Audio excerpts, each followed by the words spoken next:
এটা 15 বছরে হয় নাই, সেটা আজকে হয়েছে। সংসদীয় এলাকার সীমানা নিয়ে দাবি আপত্তির শুনানিতে বিএনপি নেত্রী ব্যারিস্টার রুমিন ফারহানা সমর্থকদের সঙ্গে এনসিপির যুগ্ম মুখ্য সংগঠক আতাউল্লাহর হট্টগোল ও হাতাহাতির ঘটনা ঘটেছে।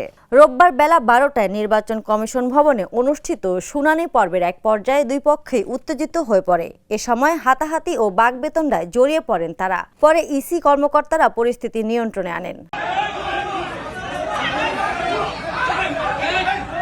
এদিকে জাতীয় নাগরিক পার্টির দক্ষিণ অঞ্চলের আহ্বায়ক হাসনাত আব্দুল্লাহ বলেছেন, বিএনপির মধ্যে অনেকেই আওয়ামী বিষয়ক সম্পাদক রয়েছেন, তাদের মধ্যে অন্যতম রুমিন ফারহানা। হাসিনার পতনে রুমিন ফারহানা সবচেয়ে বেশি কষ্ট পেয়েছেন। 24 আগস্ট নির্বাচন ভবনে সাংবাদিকদের সঙ্গে আলাপকালে তিনি এসব কথা বলেন।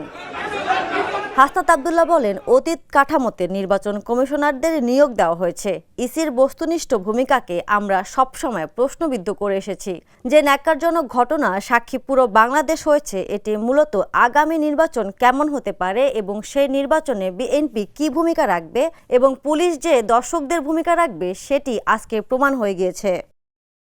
এনসিপির এই নেতা বলেন, আজকে রুমিন ফারহানা, যিনি হাসিনার কাছে ফ্ল্যাটের জন্য আবেদন করেছিলেন, আর হাসিনার পতনে রুমিন ফারহানা সবচেয়ে বেশি কষ্ট পেয়েছেন।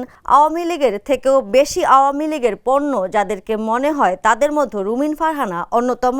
উল্লেখ করে তিনি বলেন, রুমিন সবসময় বলে থাকেন বিগত 15 বছর নাকি তিনি অনেক ভালো ছিলেন। উনি অবশ্যই ভালো থাকবেন, কারণ যত ধরনের আওয়ামী সুবিধা রয়েছে সব সুবিধা উনি নিয়েছেন। এদিকে সুষ্ঠু নির্বাচনের জন্য ইসিকে বস্তুনিষ্ঠ ও পেশাদারিত্বের পরিচয় দিতে বলেও মন্তব্য করেছেন হাসনাত। ফারজান ইলা, দ্য নিউজ।